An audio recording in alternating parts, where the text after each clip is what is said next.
Hey everyone, welcome to another episode of the Hey Bellingham Podcast. I'm your host, Kyle Gillette, and today we have a dynamic leader to interview for you. Her name is Jacqueline Rae, and she is a nonprofit leader, writer, and sought-after conference speaker. She's dedicated to empowering mission-driven organizations around the world. She's the global director of In Focus Ministries. She's devoted to breaking down the administrative barriers that often hinder nonprofits, enabling them to thrive and expand their impact with ease. She brings decades of outreach experience and a heart for community transformation to all of her endeavors. She's a Washington State native. Jacqueline and her husband of over 30 years have raised two sons, and she continues to inspire with her commitment to lasting generational change. So I'm really excited to have Jacqueline with us today. We're going to dive into the nonprofit world, fundraising, the dynamics of leading a team, but also leading volunteers, trying to bring in donations, the complex parts of the board, and so many other things that a lot of nonprofit leaders would be interested in. But if you don't run a nonprofit, it's okay, because Jacqueline is going to dive into some leadership insights that will help you no matter what stage of leadership you're in, no matter what size of organization you have. She's going to provide powerful insights that will help you directly. Plus, we're going to learn about what intrigues her about the Bellingham area and how she has enjoyed it in her past also. So please welcome with me to today's episode of Hey Bellingham. Please welcome Jacqueline Rae. Thank you again, everybody, for joining us on the Hey Bellingham show. I'm very excited to have Jacqueline Rae join us today to drop some wisdom bombs on us about leadership, about nonprofits, and everything else that's underneath that. So welcome to the show, Jacqueline. Thanks, Kyle. It's so great to be here, and what a great time of year to be able to be talking about nonprofits. It's true. And the end of the year, a lot of people with generosity on their mind. This is the time they're really starting to think about it, and they're thinking about who they're connecting with and how to invest wisely in the nonprofit world. So I am excited to be able to be here and talk with you about it. Awesome. So I've read your intro and shared a little bit about you, but I love to learn something and have other people learn something about my guest that maybe other people just don't know. What's something quirky or intriguing or interesting about you that other people wouldn't know? And it could be professional, it could be personal, but what's something that people would be like, wow, I didn't know that about her? You know what it probably is? That I absolutely love my cave time. I love alone time, and everybody is always saying, "You're so outgoing. You're the busiest woman in the world." And I'm like, "You see me when I'm out here. You don't see me when I'm snuggled up on the couch with my tea and I don't want to come out." So that's probably surprising to a lot of people. So the introvert pivots so you're an ambivert, Mhm. I think is what people call folks that are both. I think that's what it is. Yeah, because one fuels the other Right. and the other creates necessity for the other. And I just think it's a perfect balance. I, Right. yeah, So I think I'm a little bit like that. So if I'm understanding you correctly, the introversion fuels the extroversion versus the other way around. yes, Okay. yes, Yeah. yeah. Yeah. I heard the term ambivert, I want to say like 3 years ago. And I'm like, oh my gosh, that's brilliant, because I never felt like I was the extrovert or the introvert. And I was going, Hmm. oh, I like to talk to people, but I sure as heck like my time on the couch in the morning when nobody's around, even the kids and wife are asleep, Right. you know? So, Yes, so I get yes. that. And it's just so important to know who you are and what feeds you and what fuels you, right? That's how we, as leaders, we have to do that. You have to do that self-care. You have to realize who you really are and not who other people tell you that you are, right? And Yep. what a great pivot into talking about being a nonprofit Well, leader, of right? course. Yes. Because I think we do. We hear a lot of messages from other people about who they think we are. And so therefore, then we start becoming that when maybe that isn't it at all, right? Yeah, it's true. Trying to please other people's expectations. Well, so let's talk about that for a moment. I was thinking about, there seems to be a bit of a personality type to a nonprofit leader, and that's my perspective. Mm, I led a nonprofit for yes. 4 years and was part of one for 10. So I'm my own personality, of course, but I'm curious, in your experience with all the nonprofits that are a part of In Focus Ministries, Mhm. is there a pattern there in the leadership that you've noticed as it relates to personalities? Yes, there absolutely is. I'm glad you asked that question because what it is they're visionaries. These are people, they're like to use a hunting term, they're glassers. They're the people that are out there like with the binoculars, and they're just taking it in and they're finding the needs in their community. And when they find it, they can't walk away from it. There's Ah, something that draws them to it, and they okay. have to do something about it. And they can cast this big vision. They can see how it can be taken care of. They can find the resources. They're very they're just resourceful people. They can come up with things, and they want to dive in wholeheartedly. What happens on the flip side is that they may not have an administrative acumen. Right. And unfortunately, what happens so often in the nonprofit world is that they see a need, they have a vision, they want to chase it down, and then they find out all the paperwork, all the money, all the regulations, everything that it takes to even set up a nonprofit, and then to be effective in running it, it'll stop them right there. And so that's where an organization like ours comes into play, because we take care of all of that so that they can stay focused on their mission. What are you called to do? Just go spend your time doing that. We'll take care of the IRS regulations. We'll take care of your donor reporting. We'll set up your web presence for you and take care of trainings and things like this for you. You don't have to do it. You do what your heartbeat tells you you have to do in your community. And that's what I love. I love Yeah. partnering with them because they're such cool people. Yeah, that's beautiful. I think there's a lot of organizations in general that that's part of the problem of the leadership. And it's not that they're the problem, it's just they have such great vision, and then that vision moves them forward, but then other things get left behind, like you said, the administrative side of things. Mhm. So, what is your Yeah. advice to someone that is, whether they're a leader in a for-profit or a nonprofit, where they are Mhm. that visionary Mhm. and they don't have the advantage of having In Focus Ministries supporting them?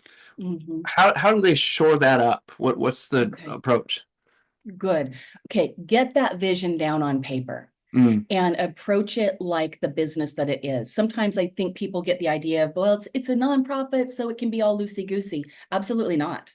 Absolutely not. You treat this like you are the CEO of yeah. a great business. You need to know what your budget is. You need to know exactly what your program is. You need to define your mission exactly. And then that is actually a requirement that the IRS puts on us. We do have to have a defined mission. Sometimes people will come to me and they want to do so many great things. And it's just like they just want to be an amazing person for the community.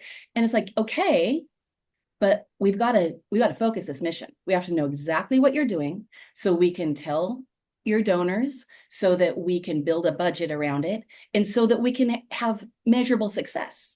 We want to be able to see exactly how did you move the needle in this community? What did you do to change lives? How many people, for example, we have a shower trailer for people that are, unfortunately living in RVs or homeless. And we would like to know annually, how many showers did we give out? Mm, Because that helps us to measure, are we really making an impact in this community? And what is the greater need? Do we need a second trailer? So you want to have measurable results and a written plan. Now, also, guess what? 70% burnout among nonprofit leaders. mm, Take that number seriously. You need to have a strong board of advisors around you, and you need to have a strong team around you. Some are going to be volunteers that maybe rotate, but then there's going to be those people that it is boots on the ground with you on the daily. And you have to have those people, those wholehearted, committed people. yeah, it's interesting that the burnout rate for a nonprofit is similar to the burnout rate of a business, because Mm, what is it, after the first 2 years, 80% close. And so it's a right. similar idea here with nonprofits. And I'm guessing similar issues. I mean, you already shared some of them. The vision's not clear. What are the measurables? How are you measuring that? Your team and all that. One of the things that was challenging for me when I was running a nonprofit is we ran four businesses underneath a nonprofit, right? And so I Mm, helped oversee and touch on all of them, but primarily oversaw the pet resort. So we had a pet resort, and my role was to manage the pet resort, make it profitable, so that the finances from the pet resort could go towards the rest of the nonprofit. And the challenge was we had employees that lived on the property that were in the bigger picture of the mentoring program. Then we have Mhm. college employees, and then we had volunteers, and we've gotten hardly any donations because that wasn't really our model. So Mhm. in the world of nonprofit, I've found that one of the hardest things is if you have employees, then there's some accountability there, and they're getting a paycheck and they need to do Mhm. their work. But then there's also volunteers, and they're Mhm. showing up out of the goodness of their heart.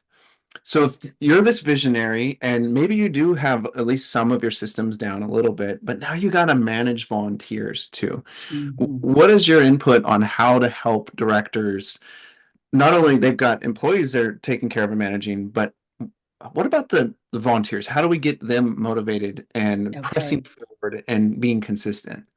Good question. Thank you for that one. So communication is key, and it's clear and it's regular communication that they can count on, that they can expect. So figure out your systems. Maybe it's a texting group, maybe it's email.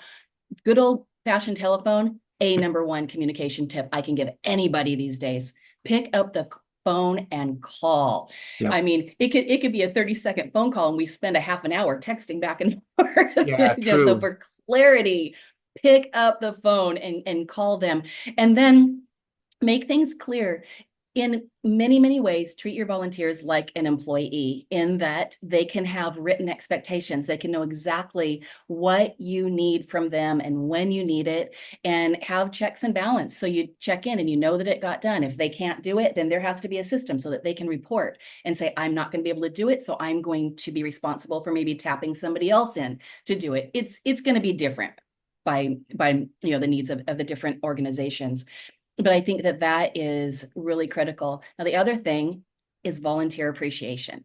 Right. Know their birthdays, know their anniversaries, know what's important to them. When did they take a vacation? And don't only have your relationship be centered around the purpose of the nonprofit. Get into that person's life, because what you're doing when you're on mission, yes, let's say it's a feeding program for low income. Yes, that is your focus. You are also taking care of these people that are helping you, and you are also taking care of the donors. You, as the leader, you have a 360. You go around and you're actually, if you're only focused on maybe the people you're feeding or whatever you're doing, you've got all these other people that need your attention, that need you to be building into them, investing into them because they're investing into you. So we have to remember that. Stay circular on that 360, leaders. Look all around you. So important. And then, I mean, celebrate. One of our groups just recently got together and they had a dinner with their volunteers, and this particular one, it's a equine, it's anti-trafficking equine mission that they're on, and all of these volunteers come in every week and they work one-on-one with these kids and these horses, and they're mucking out stalls, they're brushing down horses, they're dealing with kids that are traumatized and have real stuff going on in life. So we pull away from that and we celebrate them. We have Mm. dinner and they have gifts, and the gifts, it spoke to them about how special they are, what a difference they're making. So I think it's just really, really important. And of course, there are some IRS rules about, how much you can give to a volunteer in a year. And I'll just put it out right here and tell your viewers that if any of them want to contact me with just a question about this, like, hey, what can I do here or there, IRS rules, regulations, best practices, I am happy to talk with any of them and at least direct them to where they can get the resources if I don't have the answers. Yeah. So we can provide maybe my email or something at the end. Oh yeah. Awesome. Yeah, and we'll have the link to In Focus Ministries website along with email and whatever other contact information to make it real easy to do that. I like Great. the idea of the 360 because one of the things that I did years ago was helped leaders do a 360 review of themselves by basically having an assessment done by other people on them. So this is the other Mm, way from what you're talking about. And that was really cool for them because now they get these unbiased perspective on them because it's anonymous, and then they get mhm, to see how people see them in their habits and their behaviors. So that's really mm. interesting. The other Yeah, angle, scary, a little scary to get that back. I yeah, gotta true. say. True. The other angle that's really interesting is I do a lot of study in something called neurolinguistic programming. And Mhm, in that field, one of the things we talk about is the different positions in which we can look at a situation or look mhm, back at a situation or even look forward to a situation, which is a fun thing to do. But there's first, second, and third position. So first position is associated, you see it through your own eyes, and everybody experiences life that way, right? And you mostly mhm, experience your memories that way also. Second position is where you're seeing the experience from someone else's shoes. And so this mhm, is in a book, the narrative where you get to be inside the mind of the characters in the book, right? mhm, And then third position is where you're seeing it all characters, so yourself included, and then whoever you're conversing with or whatever's going on in that memory, but you're out quote outside of yourself and watching it from this neutral third party perspective. I bring this up because it seems like second and third position, or seeing things from other people's eyes and then seeing it objectively like you're a fly on the wall while you mhm, watch yourself perform, can be really, really powerful to give people insights. Because mhm, as a visionary or as a very detail oriented leader or any type of leadership style, we get so wrapped up in our approach that we forget to step back for a moment and look at a situation and go, how did someone else perceive that? Or if I were to revisit it again and look at it objectively and watch myself perform, how would I change my performance? What are your thoughts on that concept? My thought goes maybe a little differently than what you were expecting to come of this. And the reason is because of something I just experienced a couple weekends ago. Sure. And that is that we had a perceived through our eyes need in our community. And several people came together, and these were just awesome, wholehearted people, brought together everything they could to put together turkey dinners for Thanksgiving, all the trimmings and everything. And we went out and delivered them. And we delivered them in teams so that we could show up and just really want to love on these families, not just bring them food. We wanted them to be noticed. And when we got to the homes, what we found is that maybe food was not really what they needed. As we brought things in, there was a lot of food. In fact, I had to kind of move some food off the countertops to put down what we had, although it was a fresh turkey and everything. So maybe it was a little bit better, for a holiday. But what we saw was a different need in these homes. These people needed people to stay in their lives, not just to drive by and drop off a turkey a Mm. couple times a year. And so that's where I thought, why do we do charitable things? Is it because it makes us feel good? Yep. Right. Or is it because we're seeing it through somebody else's eyes? Right. And to get on that side of it, it takes time. You have to stay in their life. You have to be present, right? Yep. We have one ministry down in Georgia, actually, and they work with very low income people. And when they first arrived down there in the community that they were, the first thing that they realized is that they were the only white family in this community, of this apartment community of Black families. And there was a lot of struggle with that, with the racism. But these people started going, did we hear the call wrong? Should we not even be here? What is this doing to our kids? I mean, it was rough, really rough. And but they stayed, and they started advocating for those people, and they started building relationships one at a time, mostly with the kids, bringing food and after school programs for them. And they got a lot of pushback, like, yeah, we're not going to eat your food, we don't need this, whatever. But because they stayed in the game, they kept building the community, they didn't pack up and leave. In time, what happened is they became the number one advocates for this whole community. They would come to them with their needs. They would tell them, intimate things, and they would be there to help them and help them through things. And so it went from where this director, who when she first arrived, she was called horrible, ugly racial slurs, to where now when she shows up, they come running out to greet her and call her Miss Erica.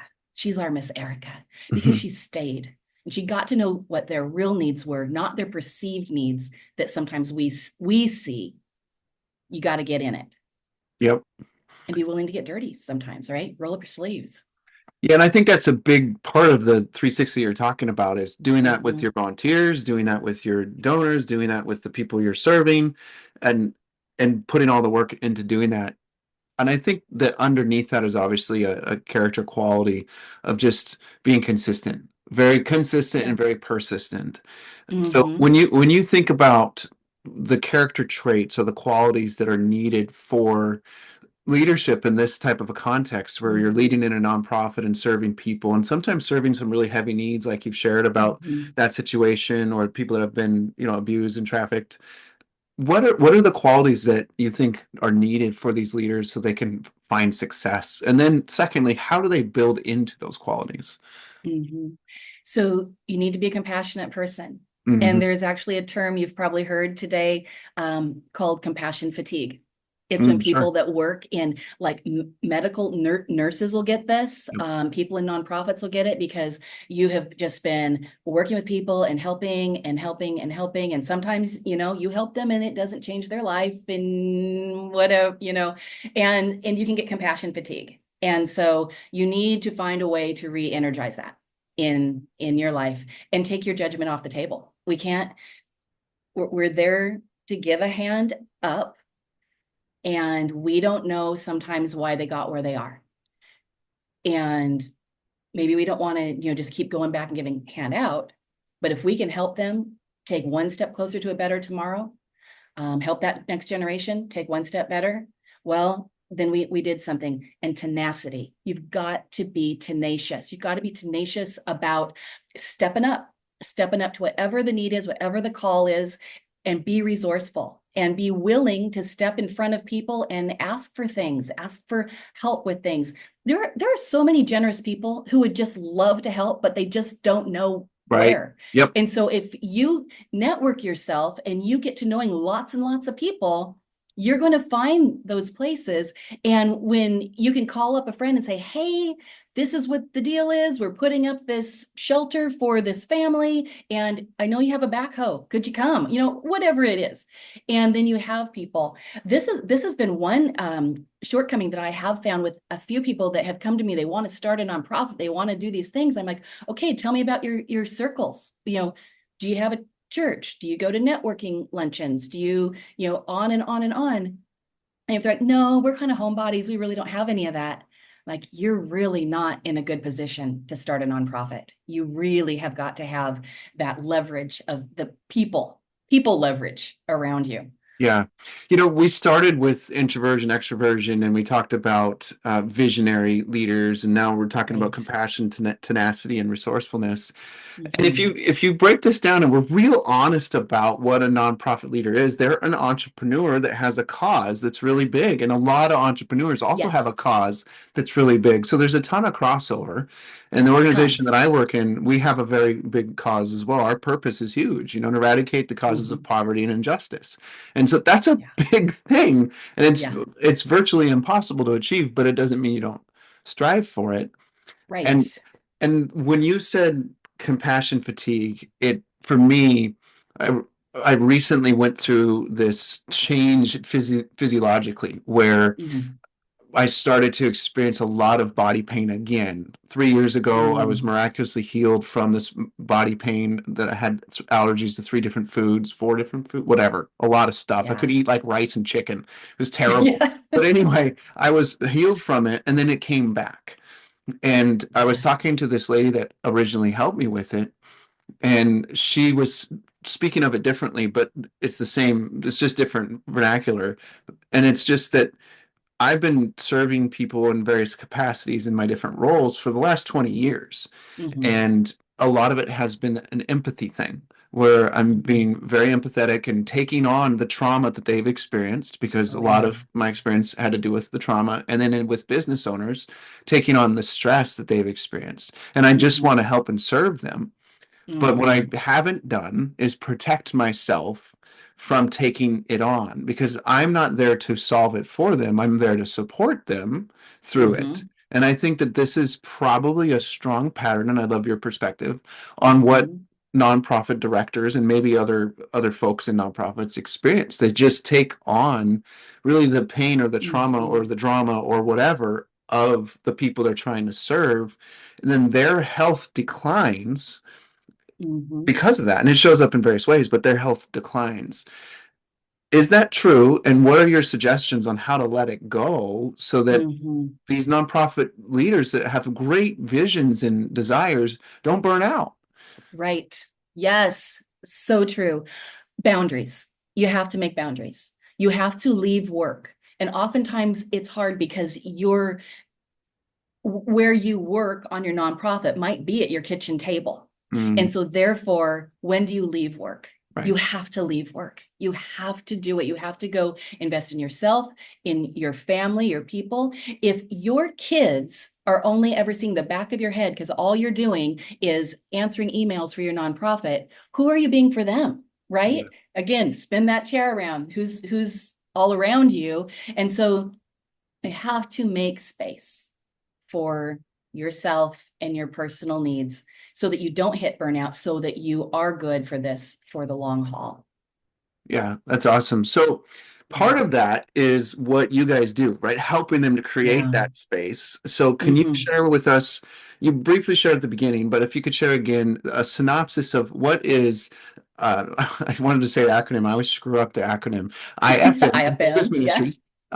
Can you share with us just the layout of what IFM does? And I think the other part that I really am curious about for our audience is if a nonprofit enters into this ministry or this organization, what is your goal? What is IFM's goal for them as they run their nonprofit? So what does IFM do? And then what is the goal for that nonprofit that joins? Okay, great. So many people, when they come to the nonprofit world, they, like I said, they're gung-ho, but they will be honest that the bookkeeping, the donor reporting, the filing the 990, all this stuff sucks the life out of them. They just hate that part. And so that's what we do. So in legal terms, we're called a fiscal sponsorship. So we have the nonprofit status. We are the parent organization. And when another outreach ministry wants to come under us, we have an interviewing application process to make sure that they're sustainable. That's one of the main things. And we talk them through. And sometimes I'll talk to them and say, this isn't sustainable, but here's your homework. Do this, this, and this, and come back and see me. And oftentimes they'll do that, and we help them get legs to where they actually can be up and running. And then once they are under us, we register them with the state as a DBA, stands for doing business as. So like we have this one called Crossroads Youth Ranch, and they are a registered DBA in the state of Washington, but they are also, they can take checks and grants and do business in that name, but they can also do it in the name of InFocus, because we are then a family. We work together. And then what we do is we take all the donations in, we do all the bookkeeping and the reporting that goes with all those donations. We provide an online donor link so that people that just want to go online and maybe they want to set up a recurring donation. And, I just want $30 every month to go to this, which, by the way, is a great thing for nonprofits, because then they can build a budget that they can count on. One-time donations are great. Don't stop. But I'm just saying it really helps if it's recurring.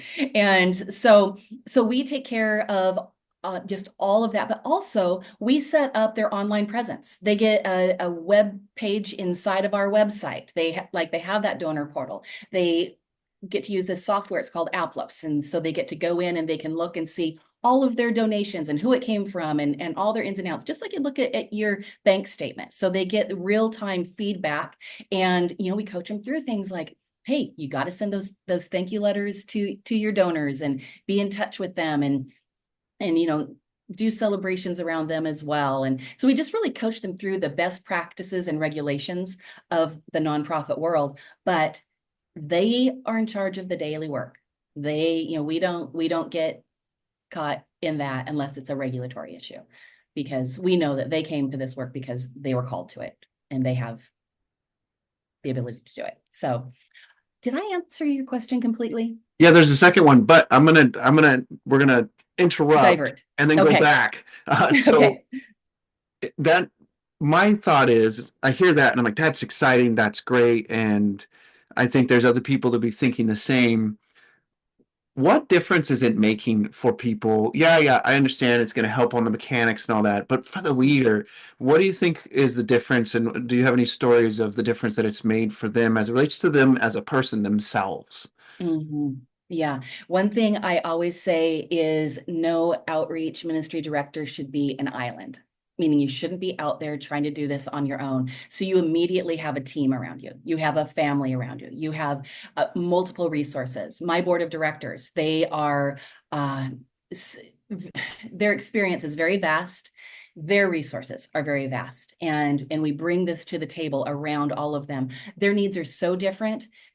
I say this a lot. I say my job, the learning curve in my job is straight up, because every nonprofit that I work with is going to have a new problem to solve or a new resource we've never had to find before, but we do it because we love it. We love these people. We love what they're doing. We love getting all the stories back. And so, yes, it does help them because it frees them up to say, I'm not alone. I can actually do this. And maybe some days it's just a pep talk. Maybe some days it's no, let's go get boots on the ground together and do this with you. We don't leave them out there alone. Yeah, so I think you've partially answered the next question. So we'll end with this question and we'll talk a little bit about your experience, your favorite things about Bellingham, because I'd love to hear people's insights on that. But the final question on this is, those things are happening, and really for IFM, what is the goal for the minute for the organization that comes in? What is the goal that you guys are trying to achieve with them? Right. To make them sustainable so that this can go and actually, some of them have gone long enough that we're saying, okay, what's the legacy plan? Because you are going to retire. How Mm, do we get this to sustain? Because the need is still there. And so it's really building that in so that they multiply and they sustain, that they're financially, that they're solid. Most nonprofits are not overfunded at all, but that they are at least meeting their funding needs. And we consider ourselves to be a fostering organization. So we do not have a contract like you have to be with us for a certain amount of years, or when you leave, we own your intellectual material. Nothing like that. That is not us at all. Anyone can leave at any time if they say, you know what, we just grew to this point that we're just going to go out on our own. Then we say, fantastic, we got to be a part of getting you started and launched. But what usually happens is they don't leave because the systems are so simple. And then once they get into it and they're realizing, oh my goodness, this is crazy. I couldn't do this on my own and not for this amount, because the way we are able to supply all of this for all of these outreach programs is we retain 7.5% of every donor dollar. So, basically 7 cents. So like 93 cents or 92 cents is going into the field. You could never run a business or a nonprofit for that small of right, yeah, overhead. right. If you're hired, and this is what I'm so proud of, is that we are an organization that keeps more donor dollars in the field because we have one bookkeeper that does this. We have one CPA that we work with. We have these systems so that we can do this for so little. Right now we have 42 different outreaches that we're working with. If every one of them had to hire the web designer to do to pay the hosting, to do the accounting, to do all this, do you know how, I can't even imagine how many donor dollars would be spent Right. Yep. administratively. Whereas when you work with a fiscal sponsorship, that is all spread out, and it's literally pennies on the dollar. Plus you're getting group, insurance coverage at way lower prices, and you have a legal liability shelter that you're under, because that rises up to my board, to my, executive team. All of these under us, they don't have to deal with that. We are there to protect them. So Beautiful. yeah, So it is before, beautiful. yeah, before we jump to Bellingham, can you share with us about the best way for people to connect with you? Yes. Maybe your email and the website would be really great. Yes. So the website is www.infocusministries, that's IES, .org. Infocusministries.org. We have a contact sheet right there. And if you fill that out, it'll go straight to my inbox. And I am happy to field any questions from donors or prospective ministries. And oftentimes somebody has been doing this for a while and they're like, well, I'm already a 501c3, will you guys still work with me? And the answer is yes, because we understand you probably got into it and found out that you're spending too much time off mission. And so we're happy to have that conversation anytime. Awesome. Well, thank you for sharing that. Speaking of off mission, it makes me think of off grid and Yeah. some of the adventures that we can have here in Whatcom County. So, can you share with us about some of your adventures and some of the things that you love about Bellingham and Whatcom County in general? Oh yeah. Oh yeah. There is something about you go down to the waterfront and just that smell of salt water, it just makes me have that vacation vibe. I can go there. I would say probably my favorite place is Boulevard Park because I can go into Woods Coffee, I can get a coffee, I can go and I can walk and I can feel like maybe I only took an hour or two to hang out down there, but I can feel like I had a vacation for an Mm, hour or two. That's how yeah. I come away from it. It's like I'm unplugged. Remember, I like to unplug. Right, and exactly. and that is my favorite place. You hear the sounds of the sea, you see families playing. I love the sound of kids playing in the background and all of that. So it is absolutely, absolutely probably my favorite place. But I mean, Bellingham is where we started our family. And so just the roots of the community, walking through downtown, all the little shops. How many great memories have we had at the Mount Baker Theater? I mean, Mm, the shows we've seen, so top notch. Such a lovely theater. I awesome. mean, really, yeah. Love some Bellingham time.